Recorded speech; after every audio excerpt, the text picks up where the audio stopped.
সবাইকে welcome back to my channel blogging with Archana. তো কেমন আছো তোমরা? আশা করি তোমরা সবাই খুব ভালো আছো, আর আমিও খুব ভালো আছি। আর আজ হয়ে গেল কি বৃহস্পতিবার। তো বৃহস্পতিবারের অনেকটাই টাইম হয়ে গেছে, প্রায় বেজে গেছে 6:45। আর আমার নিজস্ব কাজকর্ম কিন্তু কমপ্লিট, স্নান প্রাণ চা খাওয়া এগুলো সমস্ত কমপ্লিট, রেডি হওয়াও কমপ্লিট। তো চলো তোমাদের সাথে নিয়ে আজকের দিনটা শুরু করলাম। তোমরা সবাই সাথে থাকো, আশা করি তোমাদের ভালোই লাগবে। রান্নার গোছবাট কিন্তু অনেকটাই করে নিয়েছি। এখানে ভাত অলরেডি ফুটে গেছে, আর 2-5 মিনিট হলেই হয়ে যাবে। আর এখানে এই যে আলু টমেটো, ছোটো ছোটো করে আলু কেটে আলু টমেটো নুন হলুদ সমস্ত দিয়ে লাল করে সুন্দরভাবে ভেজে নিয়েছি। আর এই যে মিক্সিতে ভেজে রেখেছি পোস্ত। তো এটা দিয়ে হবে আজকে আলু পোস্ত। যেহেতু আজ বৃহস্পতিবার, একদমই নিরামিষ। আর অনেকদিন ধরে আলু পোস্তটা রাখা ছিল, আর আলু পোস্ত করবো করবো করে আর করা হচ্ছিল না, মনেও ছিল না যে হ্যাঁ পোস্তটা রয়েছে। তো যাই হোক, আজকে ফাইনালি কালকে রাতে মনে পড়েছে, তো কালকেই বাবুকে বলেছিলাম যে আজকে সকাল আলু পোস্তটা করবো। তো ওই জন্য পোস্ত বেটে রেখে দিয়েছি। আর এটাও প্রায় লাল হয়েই গেছে, এর মধ্যে কিছু দিইনি, শুধু শুকনো লঙ্কা, একটু কালো জিরে ফোড়ন দিয়েছি, আর নুন হলুদ আর টমেটো ব্যাস। তো এগুলো দিয়ে এটাকে ভেজে নিচ্ছি। এরপর এর মধ্যে জল দিয়ে পোস্তটা দিয়ে দিলে আলু পোস্ত কিন্তু রেডি হয়ে যাবে। আর যেহেতু বৃহস্পতিবার একদম নিরামিষ, সেই জন্য কিছু পেঁয়াজ টাইজ পোস্তর মধ্যে কিন্তু কিছুই দিই। তো আজকে এটাই হবে সিম্পল একদম মেনু, আলু পোস্তর ঝোল, আর সাথে ভাত, আর সাথে করেছি পাঁপড় ভাজা। তো চলো রান্নাটাকে ঝপাঝপ করে নিই, আবার ডিউটি বেরোতে হবে।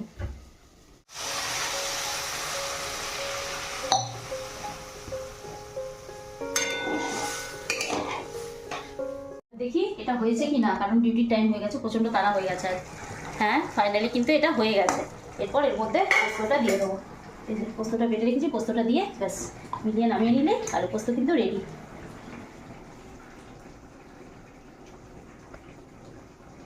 রান্না কিন্তু কমপ্লিট। আর এই যে অফিসের জন্য পুরোপুরি রেডি হয়ে গেছি, সোয়েটার টোয়েটার পরে নিয়েছি, এই যে শালটাকে মাথার মধ্যে মুড়ে নিয়েছি, সমস্ত কিছু কমপ্লিট। আর রান্নাও কিন্তু কমপ্লিট। এই যে গরম গরম ধোয়া ওঠা ভাত, আর সাথে রয়েছে এই যে একদম গাঢ় গাঢ় আলু পোস্ত। এই হচ্ছে আমার আলু পোস্ত ফাইনাল লুক।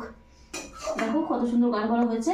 আর সাথে রয়েছে, এর সাথে রয়েছে পাঁপড় ভাজা। আর এই যে টিফিন বার করে নিয়েছি, এরপর খাবারগুলো টিফিনে ঢোকাবো, আর তারপর ডিউটি বেরোবো। তো চলো এখন ডিউটি বেরোই, তোমাদের সাথে আবার পরে দেখা হচ্ছে। গুড ইভিনিং সবাইকে। তো ডিউটি থেকে এলাম, ডিউটি থেকে এসে হাত মুখ দিয়ে ফ্রেশ হলাম। আজ আর স্নান করিনি, কারণ একটু মন মেজাজ ভালো নেই। মন মেজাজ ভালো নেই বলতে কাজের ক্ষেত্র থেকেই মন মেজাজ ভালো নেই। এবার বাইরে কাজ করতে গেলে তো স্ট্রাগল রয়েছে, জানোই তোমরা। আর যেহেতু মেয়ে ছেলে মানুষ, সেই ক্ষেত্রে স্ট্রাগলটা আরেকটু বেশি। তো যাই হোক, করারও কিছু নেই, সেই উত্থান পতনের মধ্যে দিয়ে জীবনকে চালাতে হবে। আর ডিউটি থেকে আসার পথে কিছু জিনিস নিয়ে এলাম, কারণ কিছু জিনিস ছিল না। এই যে আলু ছিল না, আলু নিয়ে এসেছি। আর আটা ছিল না, তো আটা নিয়ে এসেছি। আর দেখি আজ রান্নাবান্না করার সেরকম কিছু ইচ্ছে নেই, কারণ মন মেজাজ যেহেতু ভালো নেই, রান্নাবান্না করতেও ইচ্ছে নেই। তো চলো কি করব না করব সবটাই তোমাদের সাথে শেয়ার করব।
তো এই যে বাবু একটু চা করে দিল, একটু চা নিয়ে বসলাম, আর সাথে দিয়েছে একটা বিস্কুট। নিষেধই করছিলাম, চা করতে ইচ্ছে হচ্ছিল না, কিন্তু তাও বললো যে না একটু চা খাও, চা খেলে হয়তো একটু মাথাটা হালকা হবে।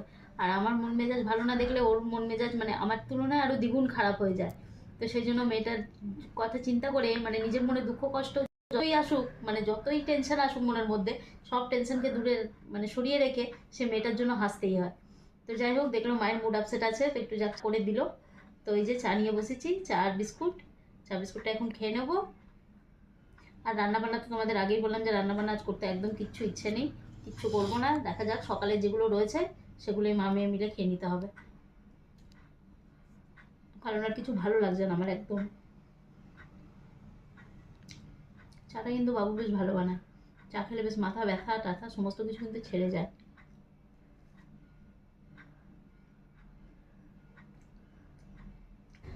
বিকেলে বাবু চা করে দিল, দেখতেই পেলে তোমরা। চাটা খেলাম, চাটা খেয়ে অনেকক্ষণ শুয়েছিলাম, অনেকক্ষণই শুয়েছিলাম। এখন প্রায় 9:45 মতো বাজে।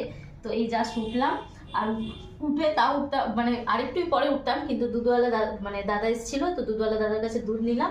আর এই যে দুধটা জাস্ট গরমও করে নিয়েছি, দুধ গরমও হয়ে গেছে গ্যাসের মধ্যে। আর এই যে আলুটা তখন যে এনেছিলাম তখন ধরে এখানেই রাখা রয়েছে, আলুটা ঢেলে রাখিনি।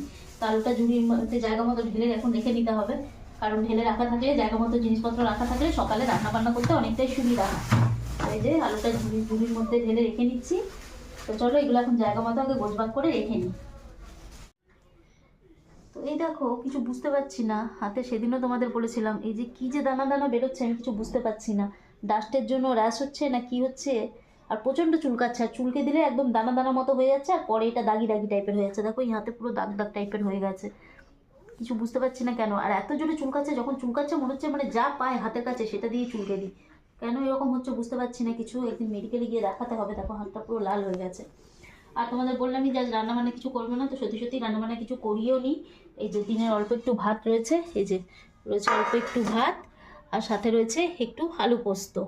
তো এই ভাত আর আলু পোস্তই আজকে মা মেয়ে মিলে খেয়ে নেবো। আর রান্নাবান্না আর কিছু করলাম না, করতে কিছু ইচ্ছে নেই, মন মেজাজও ভালো নেই, আর শরীরটাও সেরকম বইছে না। তো চলো এরপর খাওয়া দাওয়া যখন করছি তখন তোমাদের সাথে আবার দেখা হচ্ছে। তো রাতের খাবার তো আগেই বললাম তোমাদের যে রাতের খাবার বানাইনি। তো এই যে দিনের ভাত ছিল, দিনের ভাত নিয়েছি, আর ওর মধ্যে নিয়েছি অল্প মুড়ি। আর এই যে বাবু এখন একটা চানাচুর কিনে আনলো, তো এই চানাচুরটা এর মধ্যে নিয়েছি, আর নিলাম সাথে কিছুটা সর্ষের তেল। সর্ষের তেল আগে একটু দিয়েছিলাম, একটু কম পড়ে গেছে, তো আবার এখন দিলাম। আর সর্ষের তেল, আর সাথে দিলাম একটু নুন, দিয়ে এটাকে ভালো করে এখন মেখে নিচ্ছি। মেখে মা মেয়েতে মিলে এখন এটাই খেয়ে নেবো। আর সাথে রয়েছে ডিমের অল্প একটু আলু পোস্ত। তো যেহেতু আজ মন মেজাজ ঠিক ছিল না, তো আজ রান্নাবান্না কিছুই করিনি, তা আজ এটাই হয়ে যাবে ডিনার।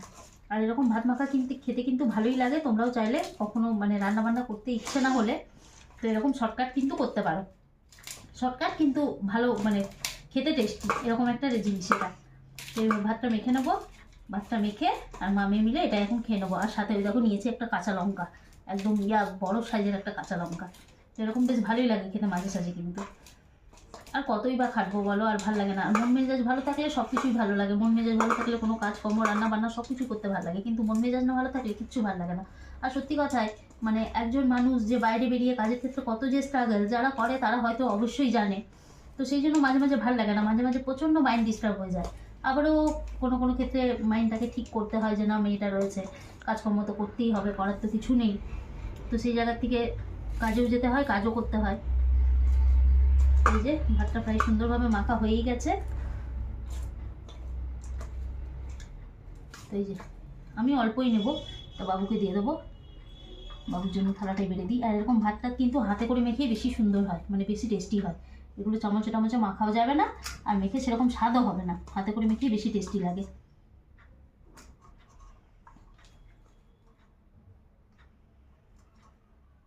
এই যে দাঁড়াও খেয়ে তোমাদের বলি কেমন লাগছে।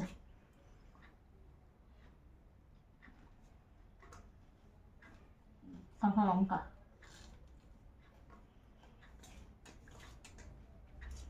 জাস্ট ওয়াও, দারুণ লাগবে। নুনটা একটু কম হয়ে গেছে, নুনটা একটু লাগবে। तुम्हारा भात में भी दे दे बेटा नमक। हाँ हाँ मिला देना, একটু নুনটা খালি কম হয়ে গেছে।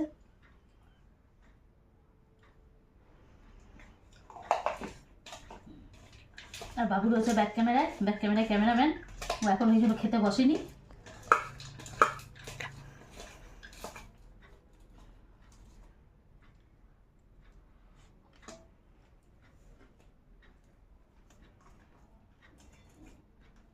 এবার নুনটা একদম পারফেক্ট রয়েছে।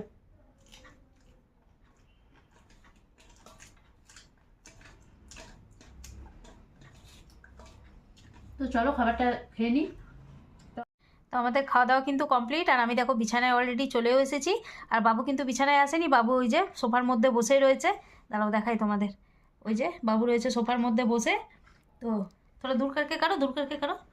তো বাবু সোফার মধ্যে বসে রয়েছে, আর আজ ভিডিওটা কিন্তু ওই এন্ড করছে, ক্যামেরাম্যান ওই হয়েছে, ক্যামেরা ওই ধরেছে।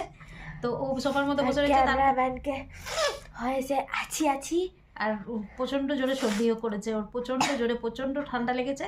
বলি সোয়েটার পরে যেতে, সকালে কিছুতেই সোয়েটার পরতে চায় না, তবুও জোর করে পরিয়ে পাঠায়। আর মাথায় টুপি কিছুতেই দেয় না, তো ঠান্ডা লাগাটাই স্বাভাবিক। আর কদিন ধরে যা কুয়াশা পড়ছে, মাথায় কুয়াশা পেয়েছে, ব্যাস প্রচুর ঠান্ডা লেগেছে। বিকেল থেকে প্রচুর ছক ছক করছে, সর্দি প্রচণ্ড জোরে হয়েছে। তো দেখে নিই এখন, কাল অবধি দেখে নিই, যদি কাল অবধি রিলিফ হয়ে যায় তো ভালো, আর যদি না রিলিফ হয় তখন আবার ওষুধ এনে দেবো। কারণ একটু সর্দি টর্দিতে বেশি আবার ওষুধ দেওয়াও ভালো না। তো সেই জন্য আর এরকম ও ওষুধ বেশি খেতেও চায় না। তো যাই হোক, ও এখন রয়েছে নিচে, আর এখন লাইটটা অফ করবে, টিভি চলছে, টিভি অফ করবে। আর আজকে ও আর এখন আর পড়তে বসবে না, এবার সেই কালকেই পড়বে, কারণ এখন শরীর একদম বলছে শরীরটা ভালো লাগছে না। আর বিকেলেও সামান্যই পড়েছে, খুব বেশি পড়েনি, অল্প একটুই পড়েছে, কারণ শরীরটা ভালো নেই। আমার সাথে সাথে ও শুয়েই ছিল। তো চলো আজকের ভিডিওটা এই পর্যন্তই। তোমাদের যদি আমার ভিডিও ভালো লেগে থাকে তাহলে ভিডিওতে লাইক দিও, কমেন্ট করো, আর চ্যানেলটাকে অবশ্যই সাবস্ক্রাইব করে রেখো।